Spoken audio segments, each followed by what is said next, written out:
હવે ત્યાર પછીનો ત્રીજો પ્રયોગ. હવે ત્રીજા પ્રયોગની અંદર સિલ્વર નાઇટ્રેટ એટલે કહેવાય AgNO3. તો આ સિલ્વર નાઇટ્રેટ છે જે રંગવિહીન દ્રાવણ હોય અને સિલ્વર નાઇટ્રેટના જલીય દ્રાવણમાં કોપરનો વિદ્યુત ધ્રુવ એટલે સળિયો ડુબાડતા થતી પ્રક્રિયાઓ. હવે 12th સાયન્સમાં પણ આવું પૂછે MCQમાં કે AgNO3 ના દ્રાવણમાં કોપરનો વિદ્યુત ધ્રુવ ડુબાડતા થતી નીચેનામાંથી કઈ પ્રક્રિયા હશે? આવા વિકલ્પો મુકાય. તમારે કન્યાને યાદ રાખવી પડે. 12મામાં પણ એ જરૂરી છે. હવે આપણને પહેલો તો એ સવાલ થાય કે આ બંને વચ્ચે પ્રક્રિયા થશે કે નહીં. તો અહીંયા આગળ સૌ પ્રથમ કોઈ એક પાત્રમાં સિલ્વર નાઇટ્રેટ AgNO3 નું દ્રાવણ લીધેલું છે. હવે કોઈ પણ જલીય દ્રાવણ લેવામાં આવે એટલે એમાં એના પોઝિટિવ નેગેટિવ આયનો હાજર હોય. જેમાં કોપરનો વિદ્યુત ધ્રુવ તમે ડુબાડ્યો છે. હવે કોપરનો વિદ્યુત ધ્રુવ કોપરનો સળિયો એટલે કે અહીંયા લાલાશ પડતું જે તાંબુ છે એ લાલાશ પડતા કોપરનો સળિયો વિદ્યુત ધ્રુવ તમે ડુબાડેલો છે. તો સૌ પ્રથમ આવી રીતે આપણો એક પોઈન્ટ થયો. એવામાં પ્રક્રિયા શક્ય બનશે કે નહીં પહેલા તો એ જ વિચારવાનું. પ્રક્રિયામાં એવું છે કે જો દ્રાવણનું રિડક્શન થાય તો જ પ્રક્રિયા શક્ય બને. જો દ્રાવણનું રિડક્શન થાય તો પ્રક્રિયા શક્ય બને. તો કન્યાની શરૂઆત કરી દો કે સૌપ્રથમ કન્યા માગે એલ્યુમિનિયમ. જફા આ શું છે? PT, ક્યુબા, પછી આર્જેન્ટિના. જે પહેલું આવે એનું શું થાય? ઓક્સિડેશન. તો કોપરના વિદ્યુત ધ્રુવનું ઓક્સિડેશન. ક્યુબા પછી Ag આર્જેન્ટિના પછી આવ્યું Ag એટલે દ્રાવણનું શું થશે? રિડક્શન. દ્રાવણનું રિડક્શન થાય ત્યાં પ્રક્રિયા શક્ય બને. વધુમાં દ્રાવણમાંથી એ કોનું થાય? તો કે ધન આયન. ઋણ આયન કેવો કહેવાય? પ્રેક્ષક આયન જે પ્રક્રિયામાં ભાગ લેતો નથી. તો સૌ પ્રથમ આપણો પહેલો પોઈન્ટ આવે કે AgNO3 ના જલીય દ્રાવણમાં કોપરનો જે વિદ્યુત ધ્રુવ છે એ વિદ્યુત ધ્રુવ ડુબાડવામાં આવે તો ડુબાડતા નીચે મુજબ રાસાયણિક પ્રક્રિયાઓ શક્ય બને છે. તો નીચે મુજબ રાસાયણિક પ્રક્રિયાઓ શક્ય બને જેમાં ઓક્સિડેશન અર્ધ અને રિડક્શન અર્ધ પ્રક્રિયાઓ. હવે કોપરના વિદ્યુત ધ્રુવ એનું થશે ઓક્સિડેશન. કોપરનું ઓક્સિડેશન Cu ની સંયોજકતા Zn ની માપક +2. Cu gives Cu +2 electron. Oxidation electron ગુમાવે. આ પ્રક્રિયામાં સહેજ પણ ભૂલ ના થવી જોઈએ. ખાસ યાદ રાખજો. રિડક્શન કોનું? તો કે પહેલા તો કોપરના સળિયાનું થયું ઓક્સિડેશન. ઓક્સિડેશન થાય એટલે સળિયો ઓગળે. સળિયો ઓગળે એટલે શું ઉત્પન્ન થયા? આયનો. એ Cu ના આયનો ઓગળીને ક્યાં જશે? દ્રાવણમાં. Cu+2 ના આયનો ગયા દ્રાવણમાં. ઇલેક્ટ્રોન ક્યાં રહેશે? સળિયા ઉપર. હવે આ Cu+2 ના આયનો દ્રાવણમાં ઇલેક્ટ્રોન સળિયા ઉપર સામા પક્ષે પેલો દ્રાવણનો ધન આયન રાહ જોઈને જ બેઠો હોય કે ક્યારે પેલો ઇલેક્ટ્રોન મુક્ત કરે અને એ ઇલેક્ટ્રોન મેળવી લો. તો અહીંયા આગળ દ્રાવણમાં રહેલ Ag+1 હોય, Ag+1 તો શું લખાય? 1 ઇલેક્ટ્રોન. 1+1 સંયોજકતા તો એક ઇલેક્ટ્રોન જ મેળવે અને Ag ધાતુમાં ફેરવાઈ જાય તો Ag+1 ઇલેક્ટ્રોન gives Ag. એટલે કે દ્રાવણમાંથી Ag ના આયનો ઇલેક્ટ્રોન મેળવી Ag ધાતુ સ્વરૂપે તાંબાના સળિયા ઉપર શું થાય? જમા થાય. તો આ તાંબાના સળિયા ઉપર Ag એટલે અહીંયા આગળ આર્જેનિયમ એટલે કે સિલ્વર એટલે કે ચાંદી એટલે કે તાંબાના સળિયા ઉપર ચાંદી એ જમા થઈ ચાંદીનો ઢોળ ચડ્યો. પણ ઇલેક્ટ્રોન નું શું કરવું પડે? સમાનીકરણ. અહીંયા 2 અહીંયા 1. આ 2 આપેલા 1 મેળવે ના ચાલે, પેલાને 2 મેળવવા જ પડે. તો પછી આ રિડક્શન અર્ધને તમારે 2 વડે ગુણવા પડે. 2 વડે ગુણો.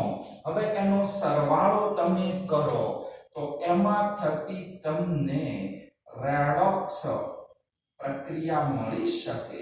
એટલે 2 અર્ધ પ્રક્રિયાઓનો સરવાળો કરતા સંપૂર્ણ રેડોક્સ મળે કે Cu + 2Ag+1 gives Cu +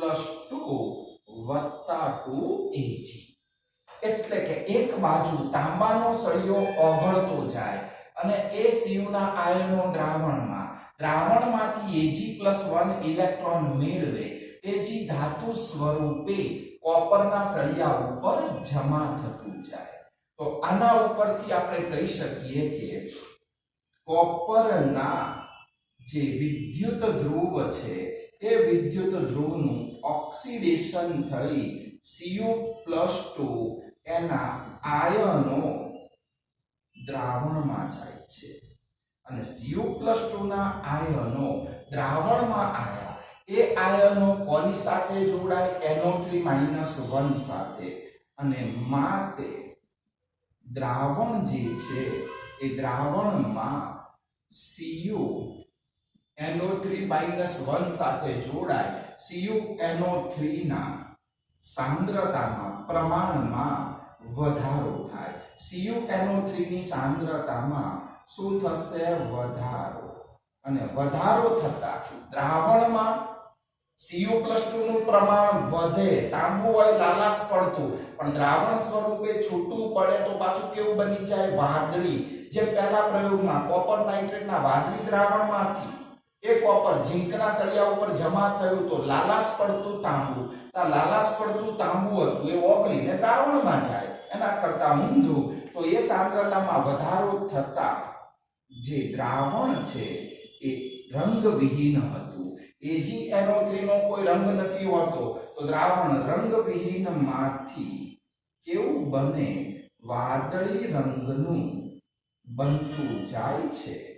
એટલે દ્રાવણનો રંગ વાદળી થતો જશે. એટલે કે કોપરનો સળિયો ઓગળ્યો.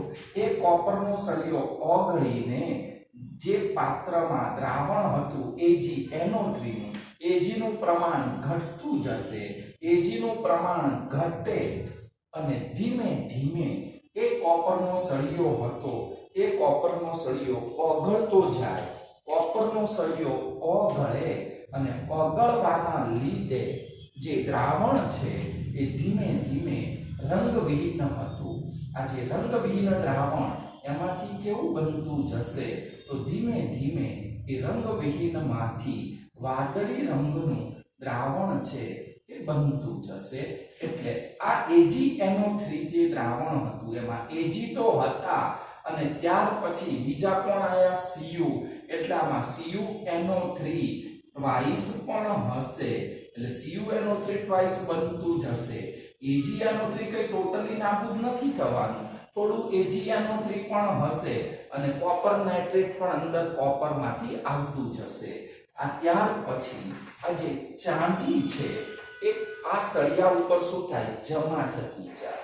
ચાંદી જમા થાય તો કોપર હોય લાલાશ પડતું, પણ એના ઉપર જમા થતું કોણ જશે? સિલ્વર. અને સિલ્વર જમા થતું જાય એટલે ધીમે ધીમે એ ચાંદીના ચળકાટવાળું બનતું જાય. એટલે કે કોપરના સળિયા ઉપર શાનું પ્લેટિંગ થશે? એજી. તો કોપર ઉપર એજી જમા થતું જશે. આપણે કહી શકીએ કે કોપરના વિદ્યુત ધ્રુવ અથવા સળિયા ઉપર સિલ્વર એજી છે એ શું થશે? જમા થતું જશે. તો આવી રીતે આ પોઈન્ટ થયો. એટલે કે વિદ્યુત ધ્રુવનું ઓક્સિડેશન થયું, Cu+2 ના આયનો દ્રાવણમાં CuNO3 ટ્વાઇસ કોપરનું પ્રમાણ વધે તો એના કારણે દ્રાવણ રંગવિહીનમાંથી વાદળી બનતું જશે. અને સામા પક્ષે જે દ્રાવણની આપણે વાત કરીએ તો જે દ્રાવણમાંથી ચાંદી છે સિલ્વર, તો કહી શકાય કે દ્રાવણમાંથી સિલ્વર છે એ Ag+1 આયન સ્વરૂપે, તો દ્રાવણમાંથી Ag+1 નું રિડક્શન થયું અને રિડક્શન થઈને એ સિલ્વર ધાતુ છે એ સિલ્વર ધાતુ સ્વરૂપે કોપરના સળિયા ઉપર જમા થતું જાય છે. આમ દ્રાવણમાં Ag છે, Ag+1 નું પ્રમાણ ઘટે એટલે કે Ag+1 ની સાંદ્રતા છે એ ધીમે ધીમે ઘટતી જાય છે. એટલે દ્રાવણ રંગવિહીનમાંથી કેવું બનશે? વાદળી રંગનું. આમ પ્રક્રિયાના અંતે આપણે શું કહી શકીએ? તો આના ઉપરથી કહી શકાય કે આમ કોપરના સળિયા ઉપર, તાંબાના સળિયા ઉપર સિલ્વર એજી એટલે ચાંદીનું ઇલેક્ટ્રોપ્લેટિંગ એટલે ઢોળ, તો ચાંદીનો ઢોળ કોપરના સળિયા ઉપર જમા થયો. એટલે કોપરના સળિયા ઉપર એજી છે, આ એજી નો ઢોળ ચડે છે એટલે કે ઇલેક્ટ્રોપ્લેટિંગ થઈ શકે. તો આવી જ રીતે કોઈ પણ એક ધાતુ ઉપર બીજી ધાતુનો ઢોળ ચડવા માટે આ જ રસાયણ જવાબદાર. કે લોકો ચાંદીના ઘરેણા ઉપર સોનાનો ઢોળ ચડાવે તો એ પણ આ જ વિદ્યુત વિભાજન એની ઘટનાને આભારી હોય. જેનો ઢોળ ચડાવવાનો હોય એનું દ્રાવણ લેવું પડે. એટલે કે અહીંયા આગળ સોનાનો ઢોળ ચડાવવો છે તો સોનાનું દ્રાવણ, ચાંદીના ઘરેણા ઉપર ઢોળ ચડાવવો છે તો ચાંદીના ઘરેણા એ ઘન સ્વરૂપે વિદ્યુત ધ્રુવ સ્વરૂપે મૂકવા પડે. અને સોનાના દ્રાવણમાં ચાંદીના ઘરેણા મૂકી તમે વીજ પ્રવાહ પસાર કરો, એમની વચ્ચે આપમેળે રેડોક્સ પ્રક્રિયાઓ થાય અને ચાંદી ઉપર સોનાનો ઢોળ ચડે, ઇલેક્ટ્રોપ્લેટિંગ આ જ રીતે શક્ય બને છે. તો આ રીતનો પ્રયોગ 3 છે એ આપણો પૂર્ણ થાય છે.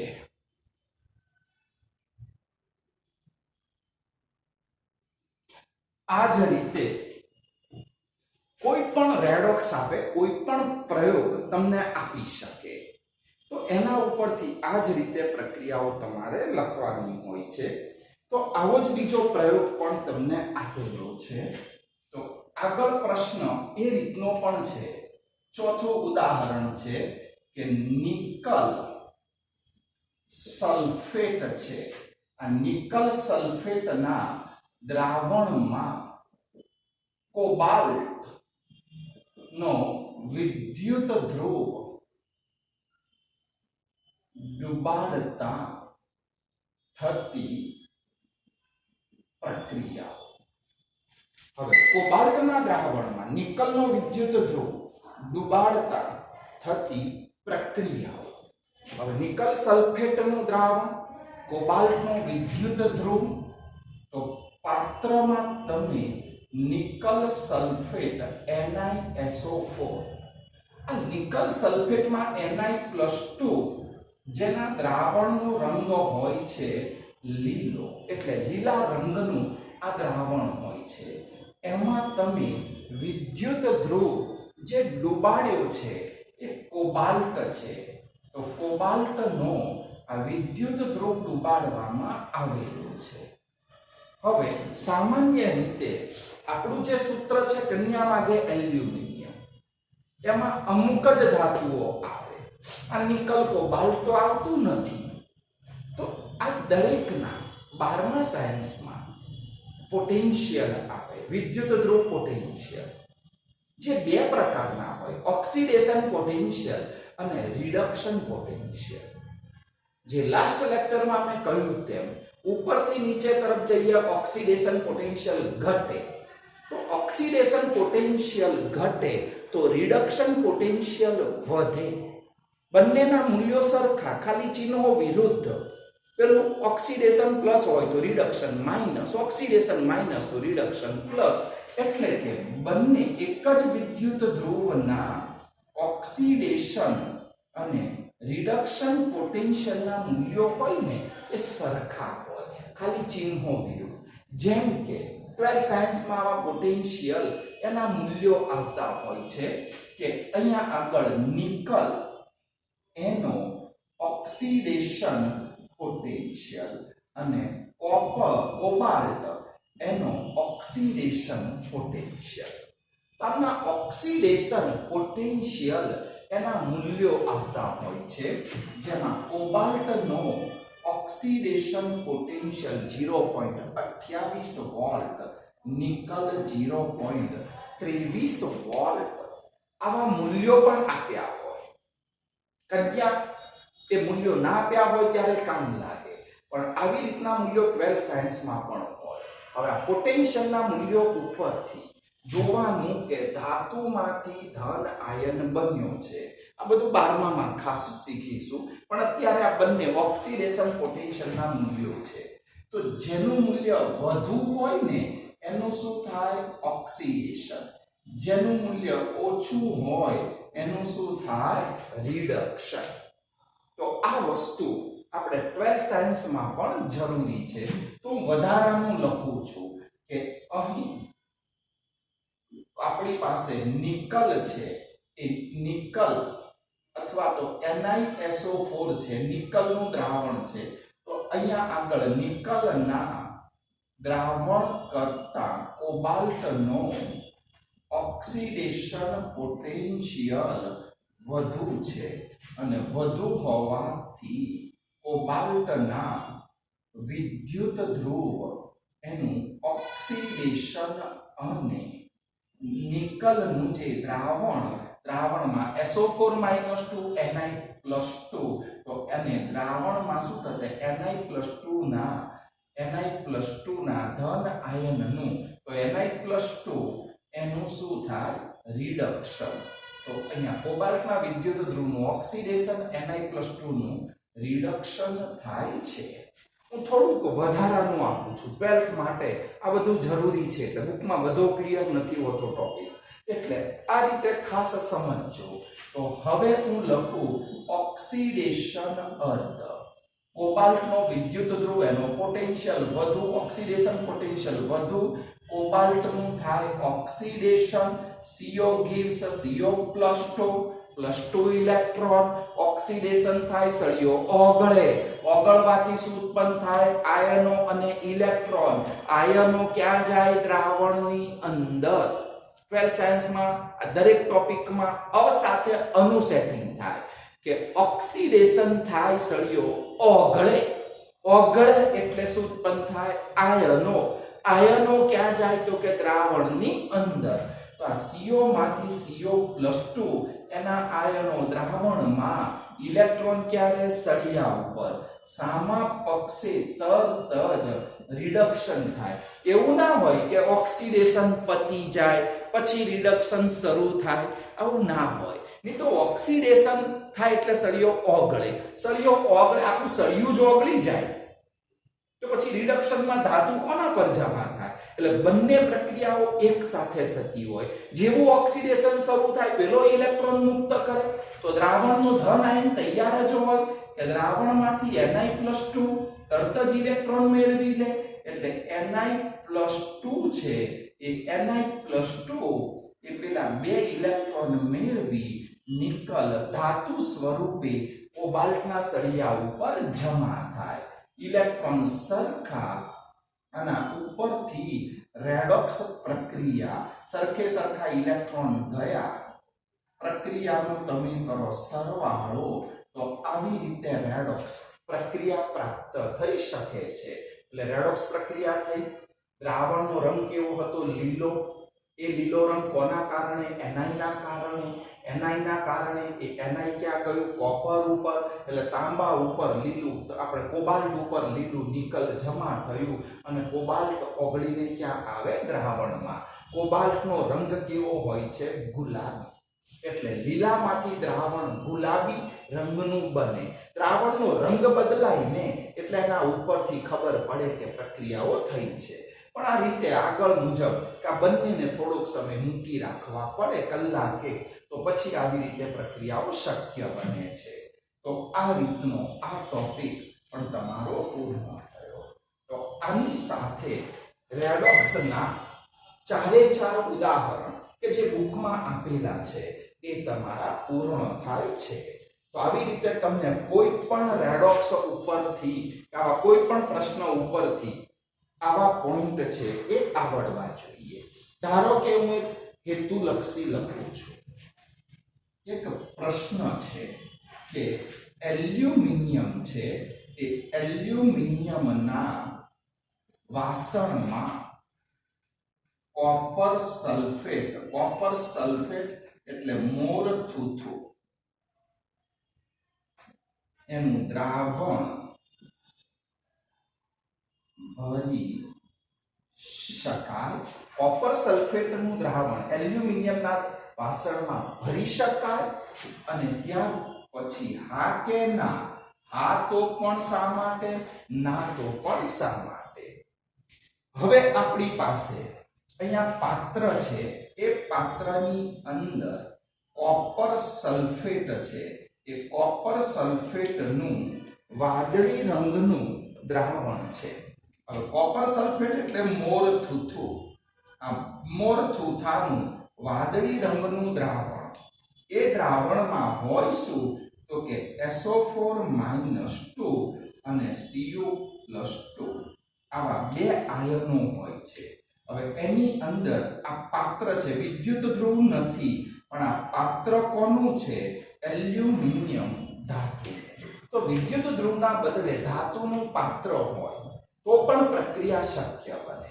હવે એલ્યુમિનિયમનું વાસણ, એમાં કોપર સલ્ફેટનું દ્રાવણ ભરી શકાય કે નહીં? જો ધાતુનું પાત્ર અને દ્રાવણ આ બંને વચ્ચે પ્રક્રિયા થાય, જો પ્રક્રિયા થાય તો ના ભરી શકો, પ્રક્રિયા ના થાય તો તમે ભરી શકો. હવે બંનેના પોટેન્શિયલનો વિચાર કરીએ તો એલ્યુમિનિયમ છે એનો ઓક્સિડેશન પોટેન્શિયલ જે છે એ ઓક્સિડેશન પોટેન્શિયલ 1.66 વોલ્ટ છે. કોપર છે Cu એનો ઓક્સિડેશન પોટેન્શિયલ -0.34 વોલ્ટ છે. આવું 12માં આપે. આ તો મેં જાણ માટે લખું છું તમને અત્યારે, પણ આવી રીતના આ મૂલ્યો હોય. ધારો કે મૂલ્યો ના હોય તો એ વાંધો નહીં, આ તો સૂત્રમાં સેટ થાય છે. તો આના નિયમ પ્રમાણે આ ઓક્સિડેશન પોટેન્શિયલ, ધાતુ ઓબ્લિક ધન આયન એટલે ઓક્સિડેશન, ધાતુમાંથી ધન આયન બને એટલે ઓક્સિડેશન, અને એનો પોટેન્શિયલ E અંશ પ્રમાણિત સ્થિતિમાં માપેલો પોટેન્શિયલ. તો એના મૂલ્યો છે જેનો ઓક્સિડેશન પોટેન્શિયલ વધુ, એનું શું થશે? ઓક્સિડેશન. ઓછો, એનું શું થશે? રિડક્શન. એટલે કે એલ્યુમિનિયમ છે એ ધાતુના પાત્રનું ઓક્સિડેશન આવ્યું અને દ્રાવણ કોપર સલ્ફેટનું એનું શું આવ્યું? રિડક્શન. એક આ રીતે ક્લિયર. અથવા તો યાદ કરો, કન્યા માગે એલ્યુમિનિયમ, એલ્યુમિનિયમ પહેલા આવ્યું, પહેલા આવે એનું ઓક્સિડેશન, કન્યા માગે એલ્યુમિનિયમ, જફા શું છે? Pt⁴, પછી આવ્યું એટલે દ્રાવણનું શું થયું? રિડક્શન. તો જ્યાં દ્રાવણનું રિડક્શન આવે ત્યાં પ્રક્રિયા થાય. એક વસ્તુ આ ફિક્સ થઈ ગઈ. તો આપણે આના ઉપરથી કહી શકીએ કે અહીં કોપર કરતા એલ્યુમિનિયમનો ઓક્સિડેશન પોટેન્શિયલ વધુ છે અને વધુ હોવાથી એલ્યુમિનિયમનું જે વાસણ છે તો એલ્યુમિનિયમના પાત્રનું ઓક્સિડેશન અને જે દ્રાવણ છે એ દ્રાવણનું રિડક્શન થાય છે. હવે સવાલ એ છે કે આ બંને વચ્ચે પ્રક્રિયા થાય છે તો કે તમને શું વાંધો થાય પ્રક્રિયા થાય એમાં? વાંધો એ છે કે એલ્યુમિનિયમના પાત્રનું શું કર્યું તમે? ઓક્સિડેશન. એલ્યુમિનિયમના પાત્રનું તમે ઓક્સિડેશન કર્યું એટલે Al gives Al+3 ઇલેક્ટ્રોન. એલ્યુમિનિયમની સંયોજકતા 3 હોય. રિડક્શન કોનું થાય? તો એલ્યુમિનિયમના વાસણનું ઓક્સિડેશન થયું. દ્રાવણમાંના ધન ion Cu+2 electron gives Cu. દ્રાવણમાંના Cu+2 નું રિડક્શન થયું. ઇલેક્ટ્રોનનું શું કરશો? સમાનીકરણ. 3 અને 2 તો 3 વાળાને 2 વડે અને 2 વાળાને 3 વડે તમારે ગુણવા પડે. તો આના આધારે ઇલેક્ટ્રોનનું સમાનીકરણ શક્ય બને. તો કહી શકાય કે આમાં ઇલેક્ટ્રોનનું સમાનીકરણ જે છે એ ઇલેક્ટ્રોનનું સમાનીકરણ કરતા જો ઇલેક્ટ્રોનનું સમાનીકરણ કરું તો ઓક્સિડેશન અર્ધને 2 વડે તો Al gives 2Al+3 અને 3 દુ 6 ઇલેક્ટ્રોન. રિડક્શન અર્ધને 3 વડે ગુણો તો 3 mall Cu+2 plus 6 electron gives 3 mall Cu. ઇલેક્ટ્રોનનું સમાનીકરણ થયું. પ્રક્રિયાના અંતે રેડોક્સનો પ્રયોગ, તેમાં થતી રેડોક્સ પ્રક્રિયા તમે આવી રીતે લખી નાખી જેમાં સરવાળો કર્યો. હવે આમાં થયું શું? તો કે એલ્યુમિનિયમના વાસણનું શું થયું? ઓક્સિડેશન. ઓક્સિડેશન થાય એટલે વાસણ શું થાય? ઓગળે. હવે કોપર સલ્ફેટ મોરથુથાને એલ્યુમિનિયમના વાસણમાં રાખો એટલે આ એલ્યુમિનિયમનું પાત્ર છે ને એ ઓગળતું જાય. પાત્ર ઓગળે એટલે ધીમે ધીમે એમાં શું થાય? કાણા પડતા જાય. કાણા પડે એટલે પેલું મોરથુથાનું દ્રાવણ બહાર નીકળી જાય. તો આ તકલીફ થાય, માટે દ્રાવણ તમે ભરી શકતા નથી. આના ઉપરથી કહી શકાય કે જેમાં એલ્યુમિનિયમનું જે વાસણ છે તો જેમાં એલ્યુમિનિયમના પાત્રનું ઓક્સિડેશન થતું હોવાથી આ જે પાત્ર છે એ પાત્ર શું થાય? ઓગળે છે. અને પાત્ર ઓગળે માટે કોપર સલ્ફેટનું દ્રાવણ જે છે એ દ્રાવણ એલ્યુમિનિયમના વાસણમાં ભરી શકાતું નથી. એટલે ટૂંકમાં જે દ્રાવણ અને પાત્ર વચ્ચે પ્રક્રિયા થાય ત્યાં તમે ના ભરી શકો. બંને વચ્ચે પ્રક્રિયા ના થતી હોય તો વાંધો નહીં. તમે ઊંધું લેશો કોપરનું પાત્ર અને એલ્યુમિનિયમનું દ્રાવણ તો ઊંધું થઈ જશે કે કોપરનું પાત્ર લેશો અને એલ્યુમિનિયમનું તમે દ્રાવણ લેશો તો એલ્યુમિનિયમ પહેલા આવે છે, એનું ઓક્સિડેશન કોપર પછી આવે છે, એનું રિડક્શન ધાતુના પાત્રનું રિડક્શન ના થાય. એલ્યુમિનિયમનું દ્રાવણનું કદાપી ઓક્સિડેશન ના થાય. દ્રાવણનું ઓક્સિડેશન આવી પ્રક્રિયા ના થાય અને બંને વચ્ચે પ્રક્રિયા ના થાય તો ભરવામાં કોઈ વાંધો નથી. એટલે કોપરના પાત્રમાં એલ્યુમિનિયમનું દ્રાવણ ભરાય પણ એલ્યુમિનિયમના પાત્રમાં કોપરનું દ્રાવણ ભરી શકાતું નથી. તે ખાસ યાદ રાખજો. 12th સાયન્સ માટે પણ આ ટોપિક ખાસ જરૂરી છે. એટલે બધું ડિટેલમાં જાઉં છું તો આવી રીતે આ ટોપિક તમારો પૂર્ણ થયો. એટલે રેડોક્સ અંગેના પ્રયોગ એનું આ જે લેક્ચર છે એ લેક્ચર આપણું અહીંયા ટોટલી પૂર્ણ થાય છે.